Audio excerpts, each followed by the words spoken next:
आज की वीडियो होने वाली है एवरीथिंग अबाउट पंपिंग, स्टोरेज, थॉइंग और आपके जितने भी डाउट्स हैं वो आज के आज सारे मैं शाटा करके दूर कर दूंगी।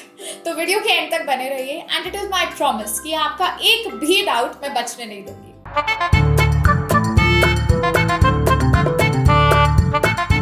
तो चलिए चलते हैं आज के पहले क्वेश्चन पे। पहला क्वेश्चन है इंदौर से हिमांशी जी का। ये बहुत कंफ्यूज है और ये हमसे पूछ रहे हैं कि पंपिंग क्या होती है, कैसे करते हैं, कब करनी चाहिए। ओके, तो मैं डिटेल में आपको सब कुछ आगे बताऊंगी, बट पहले मैं एकदम ब्रीफ में आपको पंपिंग के 5 W's बता देती हूँ। तो सबसे पहली चीज है व्हाट इज पंपिंग, मतलब पंपिंग क्या होती है। तो पंपिंग का मतलब है कि आप किसी मैनुअल पंप या फिर इलेक्ट्रिक पंप, जिसके बारे में भी मैं आपको बताऊंगी, इसका यूज करके अपने ब्रेस्ट से मिल्क एक्सप्रेस करते हो या अपने ब्रेस्ट से मिल्क कलेक्ट करते हो। तो इसको हम कहते हैं pumping. For how to increase breast milk, view Hoopa Baby video on breast milk increase. View Hoopa Baby video on breastfeeding positions for baby less than 4 months. View Hoopa Baby video on breast milk pumping and storage. View Hoopa Baby video on how to lift and carry infant. View Hoopa funny video episodes for fun and entertainment by kids. Next चीज is why should you pump, कि pumping क्यों करते हैं, करनी चाहिए। Yes, तो देखिए पहली चीज क्या है, अगर माँ कभी बाहर जाए, ऐसे में कोई और हो घर पे, बेबी को कभी घर पे अचानक से रहना पड़ जाए, तो ऑब्वियसली जो पंप किया हुआ मिल्क है वो बेबी को दिया जा सकता है। और आपको तो पता ही है कि माँ के दूध से अच्छा बच्चे के लिए कुछ नहीं होता, तो इसलिए पंपिंग एक बहुत अच्छा ऑप्शन है। सेकेंडली, लोग इसलिए भी पंप करते हैं क्योंकि इससे माँ की हेल्थ और साथ में माँ की जो ब्रेस्ट की हेल्थ है वो भी एकदम अच्छी रहती है। आपकी ब्रेस्ट में क्लॉगिंग नहीं होती और इस सब टाइप के इश्यूज आपको कम फेस करने पड़ते हैं। क्या आपका बच्चा दूध पीते ही उल्टी कर देता है या फिर आसानी से दूध नहीं पचाता? तो ले आइए डॉक्टर्स द्वारा बनाया हूपा फीडिंग पिलो। WHO कहता है फीडिंग के समय और फीडिंग के बाद भी शिशु को हमेशा रिक्लाइन पोजीशन में रखना चाहिए। इसी के साथ साथ पंपिंग करने से आपकी ब्रेस्ट मिल्क की क्वालिटी एंड क्वांटिटी भी इम्प्रूव होती है। सो इसलिए लोग पंपिंग करते हैं। नेक्स्ट चीज is when should you pump, मतलब आपको पंपिंग कब करनी चाहिए।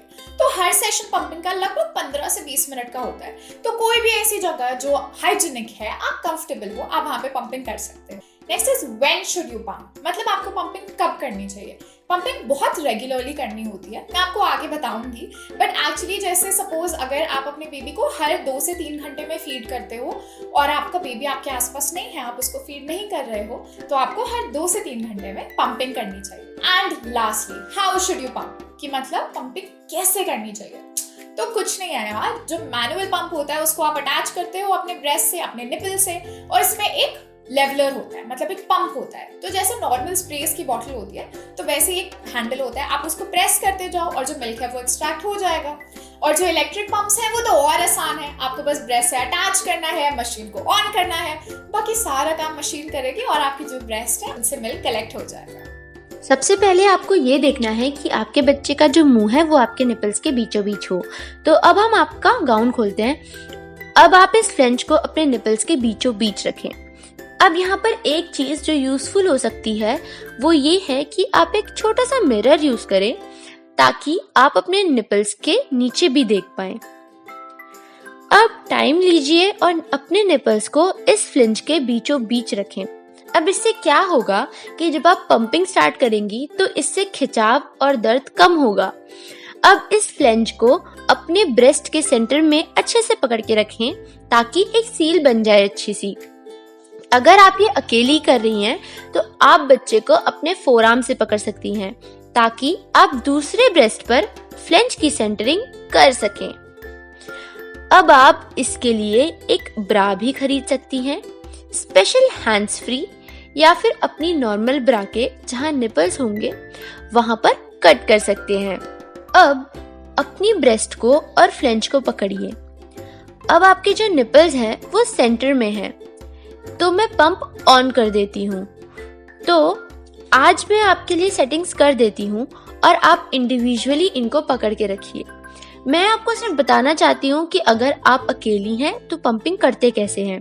तो जब हम पहले इसको स्टार्ट करेंगे, पहले आप चेक करेंगी कि आपके निपल्स सेंटर में हैं कि नहीं। तो अभी ये सेंटर में लग रहे हैं। तो क्या ये हमेशा सेम स्पीड में स्टार्ट होता है? तो पहले ये 80 साइकिल्स पर मिनट के स्पीड पर स्टार्ट होता है और सक्शन इसमें 1% होता है। ये मिमिक करता है बच्चों को जब बच्चे सक करना स्टार्ट करते हैं। वो हमेशा बहुत जल्दी जल्दी सक करते हैं जब सक्शन कम होता है, पर आप सक्शन इंक्रीज कर सकती हैं 40% तक। अब वो आपके कंफर्ट के ऊपर है। हूपा फीडिंग पिलो की खास डिजाइन द्वारा माँ अपनी सुविधा से बच्चे को रिक्लाइन कर सकती है, जिससे दूध पेट में नीचे की तरफ रहता है और आसानी से पचता है। बच्चा खुश और तंदुरुस्त। हूपा पिलो ने किया कमाल, रिक्लाइन फीडिंग हो गई आसान। तो क्या मैं इंक्रीज कर दूं? मुझे बता देना जब आपको थोड़ा सा भी अनकंफर्टेबल लगे। तो अब आप इसको इंडिविजुअली कर सकती हैं। बस इसको आपको प्रेस करना है। अगर आप इसको प्रेस करके रखेंगी तो ये 10% से ऊपर जाता है। क्या अभी ये कंफर्टेबल है? ठीक है, तो मैं एक बार इसे और ऊपर करती हूँ। आप थोड़ा सा आगे झुकेंगी। अब दूसरी चीज ये है कि आप फ्लेंच को होल्ड करें और आप इसको सिजर्स की तरह होल्ड कर सकती हैं, इस हाथ से ऐसे। अब इस तरीके से क्या होगा कि आप अपने थम्स को और फिंगर्स को अपनी ब्रेस्ट पे मसाज करने के लिए यूज कर सकती हैं। तो अब आप थोड़ा आगे को झुक जाएं। तो जब मिल्क स्टार्ट होता है आना और दोनों बॉटल्स के बॉटम में दिखता है आपको कि दूध आ रहा है, तो अब आपको जो है स्पीड वो कम कर देनी है और वो आपको रखनी है 40 से 50 के बीच में। तो अब चलते हैं आज के दूसरे क्वेश्चन पे। दूसरा क्वेश्चन है लुधियाना से खुशबू जी का। ये कह रही है मैनुअल या इलेक्ट्रिक, दोनों में से कौन सा पंप बेटर है? देखिए, पंप्स तो दोनों ही अच्छे हैं। आपको किस चीज की नीड है वो आपको डिसाइड करना होता है। तो मैं आपको सब बता देती हूँ, उसके बाद आप अपने लिए एकदम परफेक्ट चॉइस बना पाओगे। तो देखिए, कुछ मदर्स, अगर आप वर्किंग नहीं हो, आप मैटरनिटी लीव पे हो और आप अपने बच्चे के आसपास हो, तो आपको थोड़ी कम पंपिंग करनी पड़ेगी। वो एक मैनुअल पंप का यूज कर सकती हैं। लेकिन कुछ मदर्स, जब आप वर्क पे जाना शुरू कर देते हो, अगर आप ज्यादा बाहर जाते हो, आपका बेबी बहुत टाइम आपके आसपास नहीं होता, तो ऐसे में जो इलेक्ट्रिक पंप्स होते हैं वो आपके लिए बहुत अच्छी इन्वेस्टमेंट हो सकते हैं, क्योंकि आपका टाइम बचाते हैं। तो लेकिन अगर आप ऑफिस में पंपिंग करना चाहो और आप पूरा बैग कैरी करके नहीं ले जा सकते क्योंकि ऐसी फैसिलिटीज नहीं है आपके आसपास, तो आपके लिए अच्छा ऑप्शन ये होगा कि घर पे आप इलेक्ट्रिक पंप यूज कर लो और ऑफिस में आप वो छोटा सा मैनुअल पंप कैरी कर लो। हूपा फीडिंग पिलो की खास डिजाइन द्वारा माँ अपनी सुविधा से बच्चे को रिक्लाइन कर सकती है, जिससे दूध पेट में नीचे की तरफ रहता है और आसानी से पचता है। बच्चा खुश और तंदुरुस्त। हूपा पिलो ने किया कमाल, रिक्लाइन फीडिंग हो गई आसान। बहुत लोग एक्चुअली मैनुअल पंप्स को इसलिए प्रेफर करते हैं क्योंकि ये छोटे होते हैं, इनमें ज्यादा ध्यान नहीं रखना होता है, एकदम इजी टू क्लीन होते हैं। इनफैक्ट अगर आप किसी ऐसी जगह पे हो जहाँ पे पावर सप्लाई नहीं है, कभी कुछ इशू ऐसा कुछ हो जाए, तो आप मैनुअल पंप्स तो ऑब्वियसली यूज कर सकते हो। लेकिन जो इलेक्ट्रिक पंप्स है वो बिना इलेक्ट्रिसिटी के तो नहीं चलेंगे। लेकिन like I said, electric pumps में सबसे ज्यादा बेनिफिट ये होता है कि आपका टाइम बचता है एंड आपको कंटिन्यूसली पंप को प्रेस नहीं करना, तो आप थकोगे कम।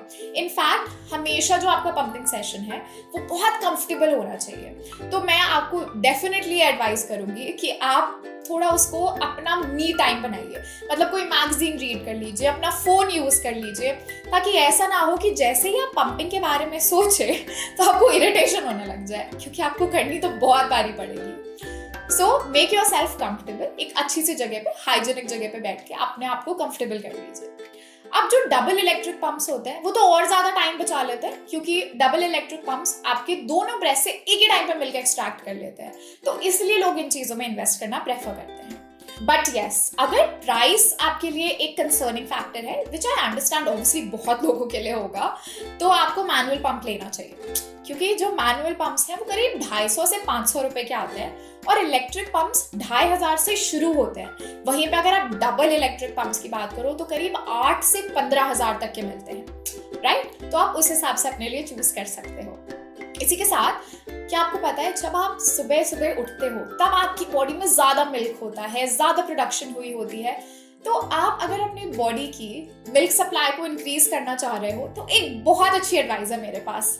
आप सुबह जैसे सपोज अपने बेबी को 6 o'clock फीड करते हो, उसके 1 घंटे के बाद 7 बजे आप अपने ब्रेस्ट की अच्छे से पंपिंग कर लो। इससे जो आपकी मिल्क सप्लाई है वो इंक्रीज हो जाएगी। वैसे ब्रेस्ट मिल्क की सप्लाई को कैसे इंक्रीज करना चाहिए, इसके बारे में और जानने के लिए आई बटन पे क्लिक करके हमारी वीडियो जरूर देखिए।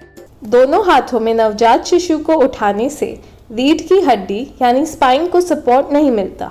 इससे रीढ़ की हड्डी झुक या टूट भी सकती है।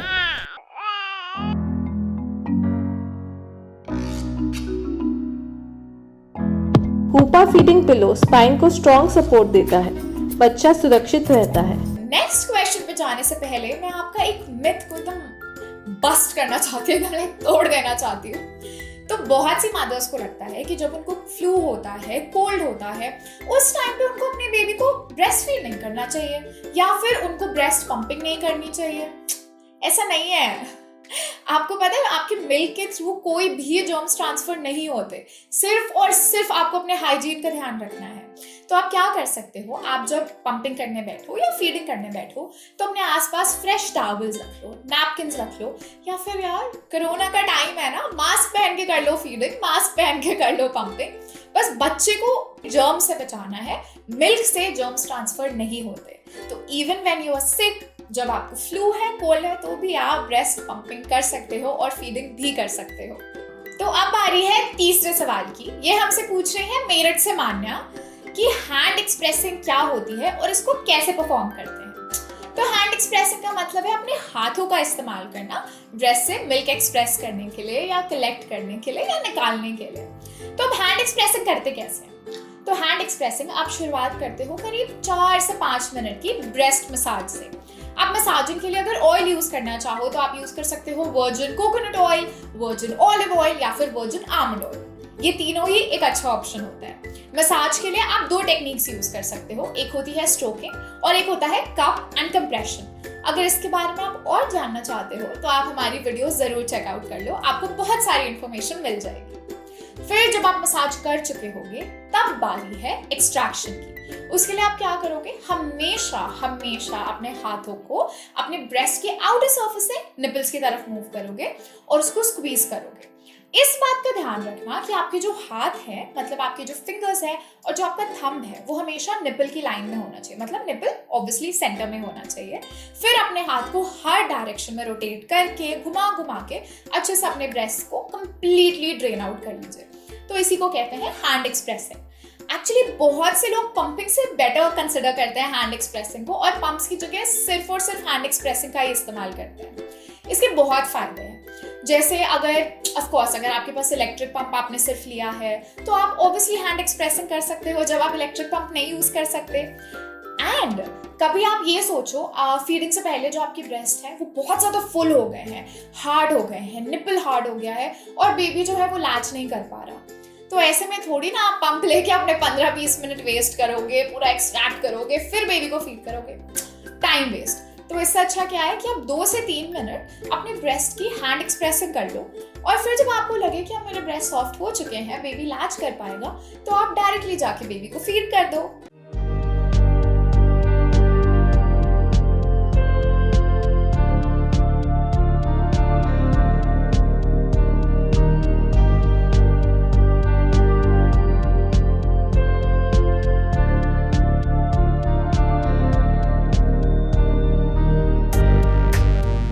और जब शुरुआती दिनों में आपकी बॉडी कोलोस्ट्रम प्रोड्यूस करती है, जो कि एक बहुत गाढ़ा दूध होता है और वो कम अमाउंट में प्रोड्यूस होता है, उस टाइम अगर आप पंप लेके बैठते हैं तो सारी चीज तो वो पंप के वॉल्स पे, हैंडल में, इसी सब में लगा रह जाएगा और बेबी को क्या ही मिलेगा। तो उस टाइम पे भी पंपिंग बिल्कुल भी एडवाइजेबल नहीं होती। और जब आप बेबी को ब्रेस्ट फीड कर रहे होगे ना, तब अगर आप हैंड एक्सप्रेसिंग करोगे तो आप नोटिस करोगे कि जो आपका बेबी है वो बड़ी बड़ी सिप्स ले रहा है। बेबी को बहुत कम मेहनत करनी पड़ती है फीडिंग के लिए, बेबी बहुत रिलैक्स होके अच्छे से मिल्क पी पाता है। एंड एक्चुअली आपको दिखेगा वो जो बड़ी बड़ी गल्प्स आपका बेबी लेगा। और फीडिंग के टाइम ऑब्वियसली पंपिंग तो आप कर भी नहीं सकते। इनफैक्ट सिर्फ फीडिंग के टाइम क्यों, जब आपका बेबी पूरा फीड कर ले उसके बाद भी आपके जो ब्रेस्ट में मिल्क बचा हो उसको आप हैंड एक्सप्रेसिंग करके एकदम ही ड्रेन आउट कर लो। इससे आपको क्लॉगिंग के इश्यूज नहीं होंगे और जो थोड़ी बहुत और प्रॉब्लम्स होती है उसको आप अवॉइड कर सकते हो।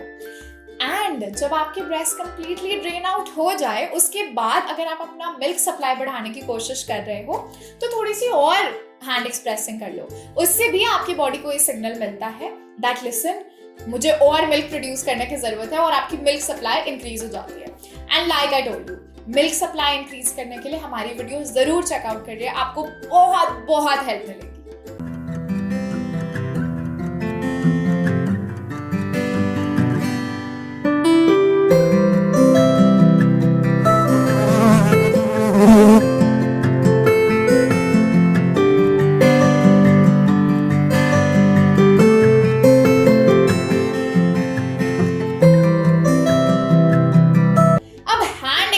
के बारे में इतना कुछ जान के अगर आपको ये लग रहा है कि यार मैं क्यों खरीदूं पंप्स नहीं लूंगी, मैं हैंड एक्सप्रेसिंग ही कर लूंगी, तो कोई भी प्रॉब्लम नहीं है, आप डेफिनेटली कर सकते हो। स्टोरेज भी जब आपको करनी होगी तो आप हैंड एक्सप्रेसिंग करके ही स्टोरेज कर लेते हो। बस इस बात का ध्यान रखो कि इसमें थोड़ा टाइम ज्यादा लगता है। तो अगर आपका पंपिंग सेशन लेट्स से 15 से 20 मिनट का होता है तो इसमें आपको अराउंड 30 मिनट तक तो लग जाएंगे। तो अगर आपके पास टाइम है तो ऑफ कोर्स आप हैंड एक्सप्रेसिंग कर सकते हो। एक बहुत एडेड बेनिफिट ये होता है क्योंकि आप अपने ब्रेस्ट की मसाज कर रहे होगे, आप अपने ब्रेस्ट को कंटिन्यूअसली टच कर रहे होगे, तो आपको पता होगा अगर आपके ब्रेस्ट में कोई भी चेंजेस होंगे तो अगर कहीं पे आपको नॉट्स लगे, दर्द हो, कुछ भी अनयूजुअल फील हो तो आप एकदम करेक्ट टाइम पे डॉक्टर के पास जा पाओगे और किसी भी प्रॉब्लम को बहुत अर्ली स्टेज पे क्योर कर पाओगे। तो अब बात हो गई कि ब्रेस्ट मिल्क को एक्सट्रैक्ट कैसे करना है, अब इसको स्टोर कैसे करना चाहिए, राइट? तो ये क्वेश्चन हमसे पूछा है उदयपुर से नेहा जी ने।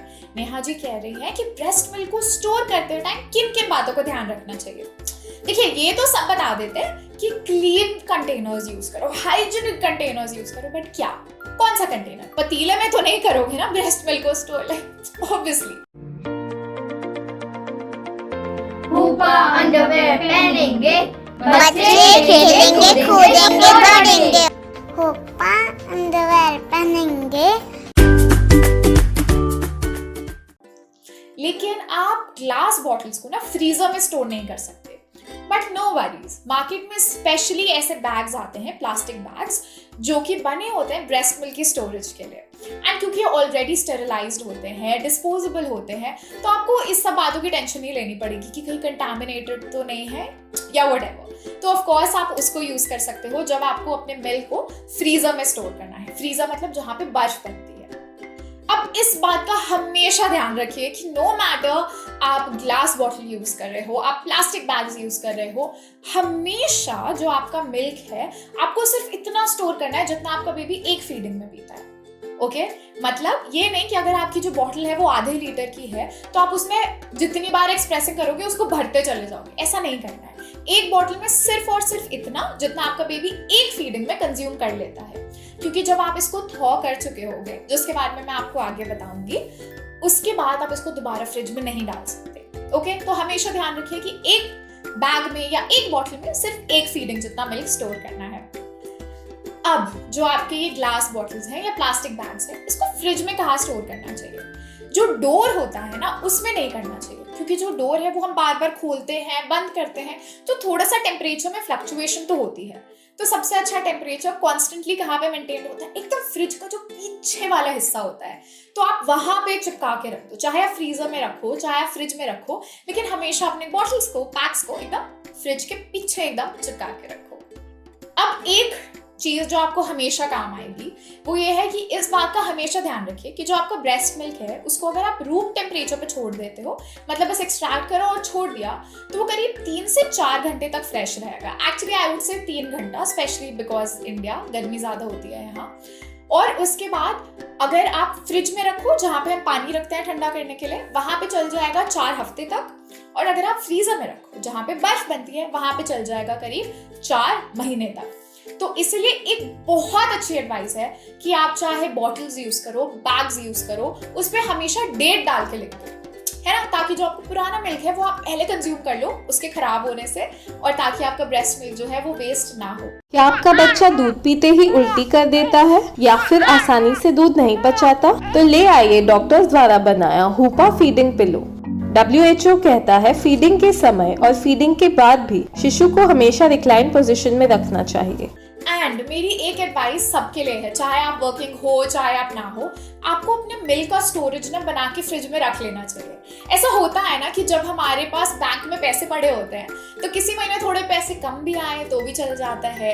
हम हमेशा स्ट्रेस में नहीं होते ना कि ओ पैसे नहीं है पैसे नहीं है। सेम चीज है ब्रेस्ट मिल्क के साथ भी। अगर आपके फ्रिज में होगा तो मान लीजिए कभी फॉर सम रीजन आपकी प्रोडक्शन अच्छी नहीं हुई, या कभी अचानक से बाहर जाना पड़ा, या कुछ भी हुआ, तो ऐसे में ब्रेस्ट मिल्क हमेशा फ्रिज में अवेलेबल होगा।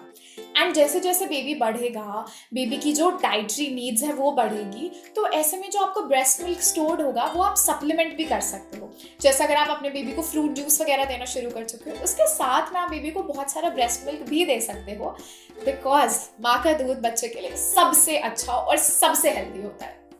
अब लास्ट क्वेश्चन पे जाने से पहले मेरे पास आप सबके लिए एक बहुत स्पेशल अनाउंसमेंट है। यस, तो अपने कान खोल के अच्छे से सुन लीजिए। तो डियर मदर्स, फादर्स, आप अपने बेबी के साथ बहुत क्यूट सी फनी वीडियोस रिकॉर्ड कीजिए और हमें भेज दीजिए गूगल ड्राइव की लिंक के जरिए, वीसेंड के जरिए, और आप वो हमें भेज दीजिए हमारे मेल पे या फिर हमारे व्हाट्सएप नंबर पे, एंड हम चूज करेंगे एक special lucky winner. Yes, and उस लकी विनर को मिलेगा हमारी तरफ से एकदम फ्री हुपा फीडिंग पिलो, जो कि एक कैरियर भी है। Yes, it is a 2-in-1 product, और ये हम आपको देंगे बिल्कुल फ्री में।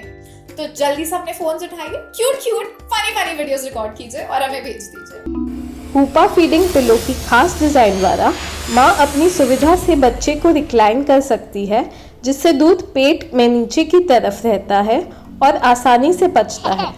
बच्चा खुश और तंदुरुस्त। हुपा पिलो ने किया कमाल, रिक्लाइन फीडिंग हो गई आसान। तो अब बारी है आज के आखिरी सवाल की, और जैसा मैंने आपको पहले कहा था, इसके बाद आपका एक भी डाउट नहीं बचेगा, and that is my promise. तो ये क्वेश्चन हमसे पूछ रहे हैं भोपाल से कृति। ये पूछ रही है कि ब्रेस्ट मिल्क की थॉइंग कैसे करते हैं। तो देखिए, थॉइंग का मतलब क्या है, आपने अपना ब्रेस्ट मिल्क को स्टोर किया होगा फ्रिज में, फ्रीजर में, तो आप इतना चिली मिल्क तो अपने बेबी को नहीं दोगे, तो उसको आप गर्म करोगे, नॉर्मल टेम्परेचर पे लाओगे, तो बस इस ठंडे दूध को नॉर्मल टेम्परेचर पे लाने के प्रोसेस को हम कहते हैं थॉइंग। ओके, अब ये आप कैसे करोगे? जो भी आपका प्लास्टिक बैग है, बॉटल है, उसको आप निकाल लो फ्रिज से, और आप उसको डालोगे वार्म वाटर में, मतलब किसी पतीले में, किसी बर्तन में वार्म वाटर भर लो और उसमें उसको रख दो। वार्म वाटर से मेरा मतलब गर्म उबलता हुआ पानी नहीं है। वार्म वाटर का मतलब है जिसको हम कहते हैं हिंदी में गुनगुना पानी, ल्यूक वार्म वाटर। ओके, अब अगर आप बेबी को बहुत रेगुलरली स्टोर्ड मिल्क देते हो, क्योंकि आप वर्किंग हो और घर पे बेबी को कोई और मिल्क दे रहा है, तो जो बॉटल वार्मर्स होते हैं वो आपके लिए एक अच्छी इन्वेस्टमेंट हो सकते हैं। लेकिन इस बात का प्लीज ध्यान रखिए कि कभी भी ब्रेस्ट मिल्क की डायरेक्ट हीटिंग नहीं करनी। डायरेक्ट हीटिंग से मेरा मतलब है कि ये नहीं कि गर्म करने के लिए माइक्रोवेव में डाल दिया या स्टोव के ऊपर चढ़ा दिया। डोंट डू दैट, उससे ब्रेस्ट मिल्क की क्वालिटी खराब हो जाती है और आप अपने बेबी को कुछ भी खराब डेफिनेटली नहीं देना चाहते। इसी के साथ अब जब आप फ्रिज से कोई मिल्क निकाल के थॉइंग करोगे तो कम टाइम लगेगा, फ्रीजर से निकाल के करोगे तो ज्यादा टाइम लगेगा। फ्रीजर वाले मिल्क को ऑब्वियसली ऐसा भी हो सकता है कि 2-3 बारी आपको जो है पानी वो चेंज करना पड़े, राइट? तो ऐसे में आप क्या करो, थोड़ा पहले से प्लान करके रख लो कि अगर आपको ये पता है कि कल आपको फ्रीजर वाला मिल्क बेबी को देना है, तो आप एक रात पहले से हल्की सी प्लानिंग करके रख लो। इसलिए मेरी एडवाइस होगी कि आप फ्रीजर में तो रखो ही, बट साथ में फ्रिज में भी रखो, ताकि जब आपको कभी अर्जेंटली देना पड़ जाए तो आपका टाइम बच जाएगा। दोनों हाथों में नवजात शिशु को उठाने से रीढ़ की हड्डी यानी स्पाइन को सपोर्ट नहीं मिलता। इससे रीढ़ की हड्डी झुक या टूट भी सकती है।